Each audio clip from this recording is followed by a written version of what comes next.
પણ સંસારના નિયમમાં રહી અને નીતિથી આપણું જીવન આગળ વધારવું જોઈએ. આથી દેવતાઓને પણ યાચના છે કે મને મનુષ્ય લોકમાં જવાનો અવસર ક્યારે મળે. આપણા ભારત દેશમાં અનેક સંત મહાપુરુષો, સાધુ સંત, બ્રાહ્મણો, ઋષિ મુનિઓ બધા બની ગયા છે. પણ આ બધી વસ્તુ આપણે આ પૃથ્વી લોક ઉપર જ જોઈ શકીએ છીએ.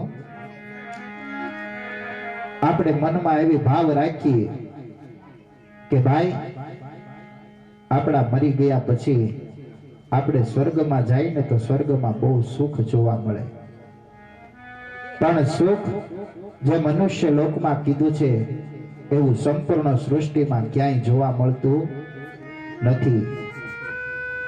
તમે સ્વર્ગમાં જાઓ તો સ્વર્ગમાં તમને ગંગાજીમાં નાવા નહીં મળે, યમુનાજીમાં નાવા નહીં મળે, તમને જાત્રા કરવા જવાનો અવસર નહીં મળે, સાધુ સંત બ્રાહ્મણોનો સંગ તમને નહીં મળે. અને એટલા માટે જ કીધું છે કે આપણો જન્મ પરમાત્માની ભક્તિ માટે થયો છે અને આપણે આનો અવસર આપણે ઓળખી લેવો જોઈએ.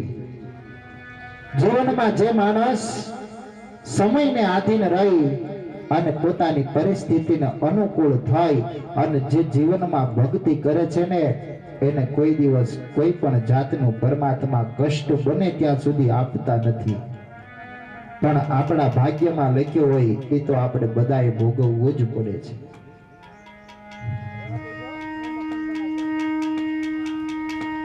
માનવ ધારે તો પોતાનો સ્વભાવ સુધારી શકે છે. માનવ ધારે તો પોતાનો સ્વભાવ સુધારી શકે છે અને માનવ ધારે તો પોતાનો સ્વભાવ બગાડી પણ શકે છે. પણ જીવનમાં કોઈ દિવસ કોઈનું કાર્ય કે કોઈનું આપણાથી ખરાબ ન થાય એ બહુ ખાસ ધ્યાન રાખવું. કારણ કે આ કળીકાળ કળિયુગ છે અને કળિયુગમાં પાછા પડતા વાર લાગતી નથી. દ્વેષ ભાવના જે માણસ પોતાના જીવનમાંથી કાઢી નાખે, આપણામાં જે રહેલી ઈર્ષા, મદ, મત્સર, લોભ અને અભિમાન, આ બધી વસ્તુઓને આપણે આપણા જીવનમાંથી દૂર કરવી જોઈએ. તો જ આપણે જીવનમાં સુખની અનુભૂતિ થાય. ગમે એટલું પરમાત્માએ આપણને સંપત્તિવાન બનાવ્યા હોય કે કદાચ આપણી પાસે કોઈ પણ જાતની સંપત્તિ ન હોય પણ પરમાત્માના ગુણગાન આપણા જીવનમાં હોવા જરૂરી છે. ભગવાનના જે પ્રભુ નામ તમે લ્યો છો, હાલતા ચાલતા ઉઠતા બેસતા રાત દિવસમાં જે તમે તમારા પરમાત્માને યાદ કરો, તમારા ઈષ્ટદેવને તમે જે સમરો છો, માં ભગવતી કુળદેવી માને તમે જે સમરો, ભગવાન સદાશિવ ભોલેનાથને જેમાં લોકો સમરે છે, જે પોતે પોતાના ઈષ્ટદેવની મનોકામના દરરોજને માટે કોઈ દિવસ પરમાત્માના નામ ભૂલતા નથી, એને કોઈ દિવસ કાંઈ પણ જાતનો બને ત્યાં સુધી પરમાત્મા કષ્ટ ના આપે.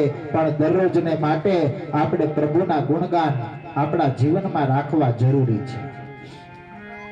નામ મંત્રમાં જેવી તાકાત છે એવી બીજા એકે વસ્તુમાં છે નહીં.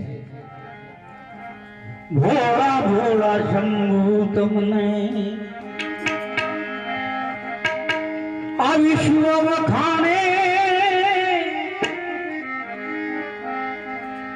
ભોળા ભોળા શિવજી તમને આ વિશ્વ વખાણે, મૂળદેવા તું તમારી કોઈ ન જાણી. ભોળા ભોળા શંભુ તમને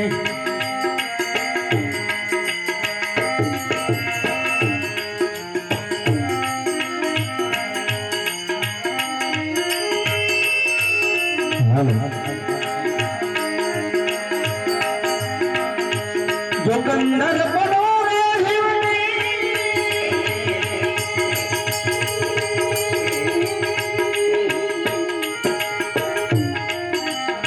હાલો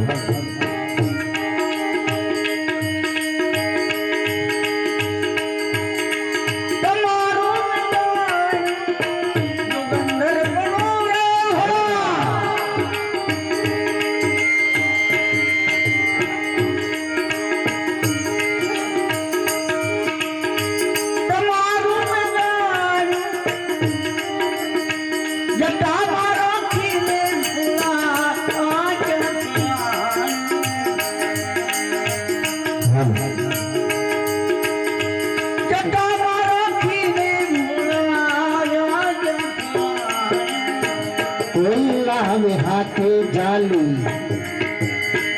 कोई लावे बांधे जाली जटामा नकी ने शिव जी नारी का दिलाया भोला भोला शंभु तमने विश्व वखाणे बोलने वातु तुम्हारी कोई न जाने भोला भोला शिव जी तमने ભોળા ભોળા विश्व वखाणे बोलने वातु तुम्हारी कोई न जाने ભોળા ભોળા શંભુ તમને ભોળા ભોળા શંભુ पीली पतली भोला संगे छे गौरी पीली पतली भोला संगे छे गौरी ओली पखोली शिवजी जटायु छोड़ावे ओली पखोली शिवजी जटायु छोड़ावे जो निकली नारी तो फरी न बुलावो भोला भोला शंभु तमने विश्व वखाणे बोलने वातु तुम्हारी कोई न जाने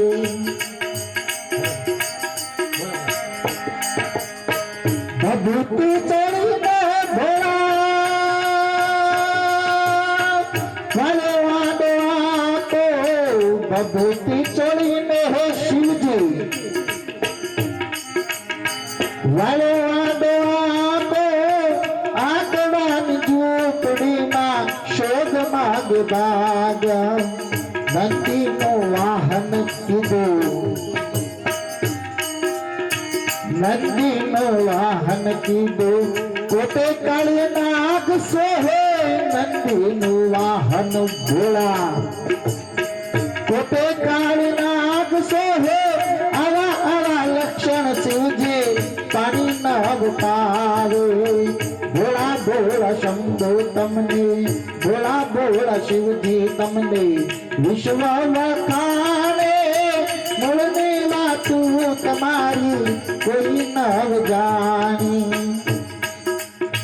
बिजयानु शाक थोड़ा बिजयानी रोटी बिजयानु शाक भोला बिजयानी रोटी पुरुषों मां पार्वती ने जमे बोल जोगी पुरुषों मां पार्वती ने जमे बोल जोगी आंकड़ो धतूरो भोला बांध नाच भोगी आंकड़ो धतूरो शिवजी बांध नाच भोगी मेहता नरसिंह स्वामी अविचल जोगी मेहता नरसिंह स्वामी अविचल जोगी भोला भोला शंभु तमने विश्व वखाणे बोलने वातु तुम्हारी कोई न जाने भोला भोला शिवजी तमने विश्व वखाणे बोलने वातु तुम्हारी कोई न जाने बोलिए सोमनाथ महादेव की जय અને ત્યારે શાસ્ત્રમાં કીધું છે કે આજનો માનવ પોતાનો સ્વભાવ ધારે તો સુધારી શકે અને પોતાનો સ્વભાવ જીવનમાં ધારે તો બગાડી શકે, પણ આપણે કોઈ દિવસ કોઈનું ખરાબ થાય, કોઈનું અહિત થાય એવો મનમાં વિચાર પણ ન લવાય.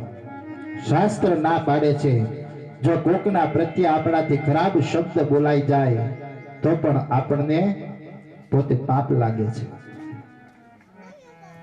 જીવનમાં સત્યની રાહે રહી અને ધર્મને પોતાના જીવનમાં આચરણ કરીને જે માણસ પરમાત્માનો ભય રાખીને પોતાનું જીવન જીવે, હંમેશા કુદરતનો ડર રાખવો. કોઈ પણ સમયે જેના જીવનમાં પરમાત્માની ભીતિ હશે ને, એને પરમાત્મા કોઈ દિવસ આડાવડા રસ્તે નહીં જવા દે. અને ત્યારે કીધું છે કે સવારમાં ઉઠતાની સાથે આપણા ઘરની અંદર જે મંદિર હોય એ મંદિરમાં આપણે દીવો પેટાવીએ. પરમાત્માના પૂજા પાઠ આપણા ઘરમાં દરરોજને માટે થવા જોઈએ. ભલે આપણા ઘરમાંથી કોઈ પણ પરમાત્માની સેવા પૂજા કરતા હોય, પતિ કે પત્ની કે આપણા બાળકો કે આપણા પરિવારમાંથી કોઈ પણ સમગ્ર બધાએ ભગવાનને વંદન કરવા જોઈએ. વંદનથી જ પરમાત્માની પ્રાપ્તિ થાય છે. અને જે માણસ પરમાત્માને વંદન કરે છે, વંદન થકી તમારા જીવનમાં ધૈર્ય આવે છે. તમારું જીવન ધીરે ધીરે ધીરે આગળ વધતું જાય અને તમારા ભાગ્યનો દરવાજો તો જ ખુલે, બાકી ખુલતો નથી. આપણે જીવનમાં અક્કડપણું રાખીએ તો કઈ કામનું ન. અને ત્યારે આપણા દેવ મંદિરોમાં દીપક જે પ્રગટાવીએ એ દીવાના તેજથી આપણું જીવન આગળ વધે છે. અને ત્યારે કીધું છે કે મંદિરો મેં દીપ જલે, કનૈયા તોરે મંદિરો મેં દીપ જલે. મંદિરો में दीप जले,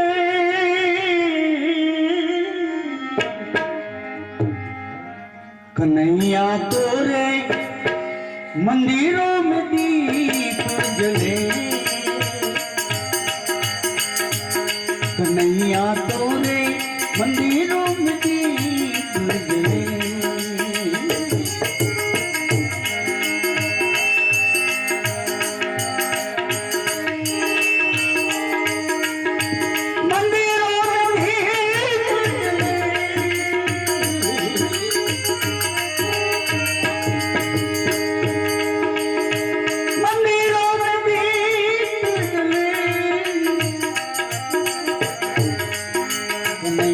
तोरे मंदिरों में दीप जले,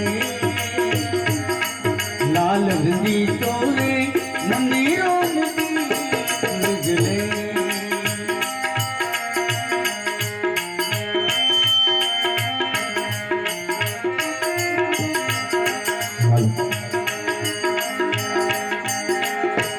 मित्र सुदामा आए पूरी द्वारिका, मित्र सुदामा आए पूरी द्वारिका,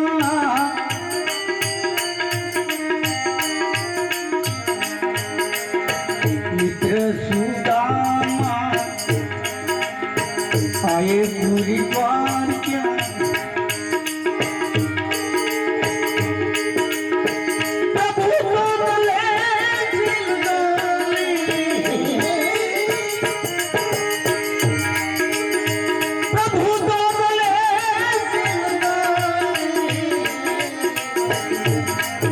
कन्हैया तोरे मंदिरों में दीप जले, लाल रंगी तोरे मंदिरों में दीप जले. बोल कृष्ण कन्हैया लाल की जय.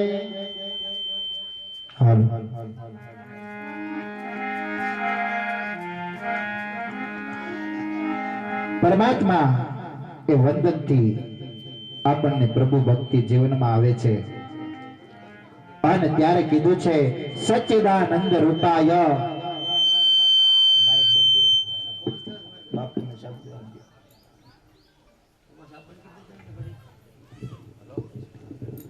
સચ્ચિદાનંદ રૂપાય વિશ્વોત્પત્યાતિ હેતવે ત્રાપત્ર વિનાશાય શ્રી કૃષ્ણાય વયમ નમઃ.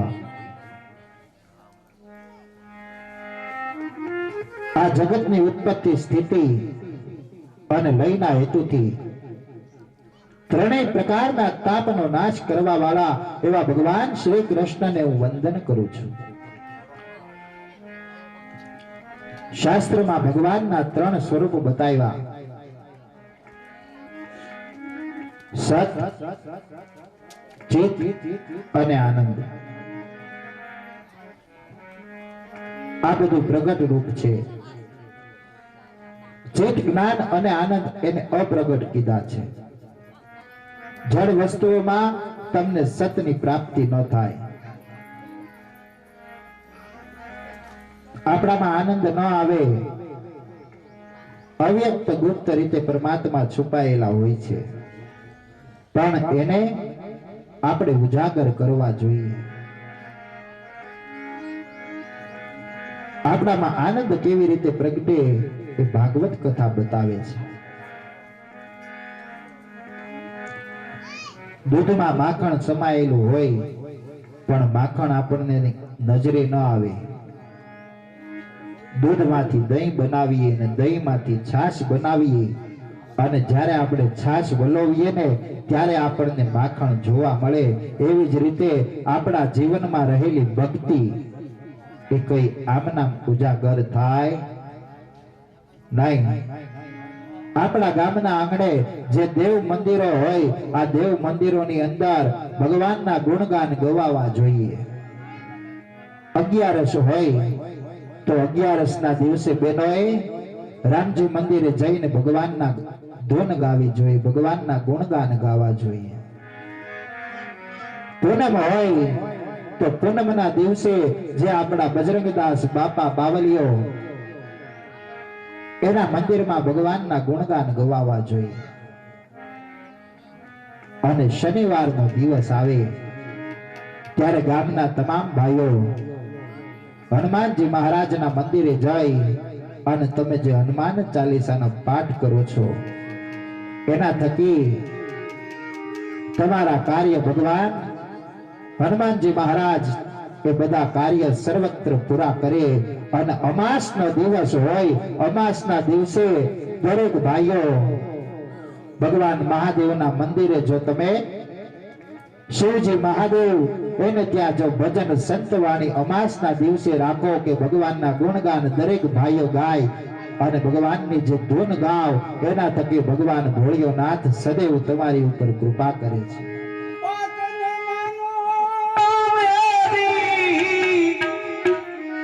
झूठी रे झूठी सुनो हनुमान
હાલો હાલો માઈક ચેક હાલો. અને ત્યારે પરમાત્માનો આનંદ આપણને આપણા જીવનમાં ત્યારે જ પ્રાપ્ત થાય કે જ્યારે ભગવાનના ગુણગાન આપણે ગાઈએ.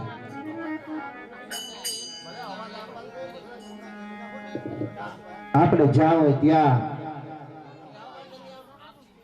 આનંદની પ્રાપ્તિ અનુભૂતિ કરવી હોય, આવી કથા કીર્તન કે જે સત્સંગ હોય ને ત્યાં જ આપણને પરમાત્માની પ્રાપ્તિ થાય છે. પરમાત્મા વિનાનો સંસાર એ જીવનમાં અપૂર્ણ છે.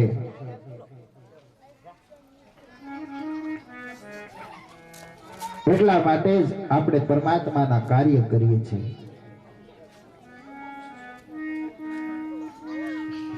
ભગવાનના પ્રધાન વક્તા એને આદિનારાયણ કીધા છે. સૃષ્ટિના આરંભમાં ભગવાન નારાયણે આ કથા બ્રહ્માજીને કીધી છે અને બ્રહ્માજીએ આ કથા નારદ મુનિને કીધી અને નારદ મુનિએ આ કથા વેદ વ્યાસ મુનિને કહી સંભળાવી છે.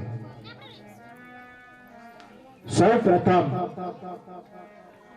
ભાગવતજીની કથા એવા ભગવાન આદિનારાયણે કીધી અને આદિનારાયણે આ કથા પોતે બ્રહ્માજીને કીધી અને બ્રહ્માજીએ આ કથા નારદ મુનિને કીધી અને નારદ મુનિએ આ કથા વેદ વ્યાસ મુનિને કીધી અને વેદ વ્યાસ મુનિએ આ કથા પોતાના દીકરા એવા સુખદેવજી મહારાજને કીધી છે. પરમાત્માનો સાક્ષાત્કાર જે ભાગવત કથા જે ગામના આંગણે બેઠે ત્યાં પરમાત્માની સર્વત્ર કૃપા સદાને માટે રહે છે. દરેકના ઘરમાં પરમાત્મા હંમેશા ધન ધાન્યના ભંડાર ભગવાન ભરપૂર ભરી રાખે છે.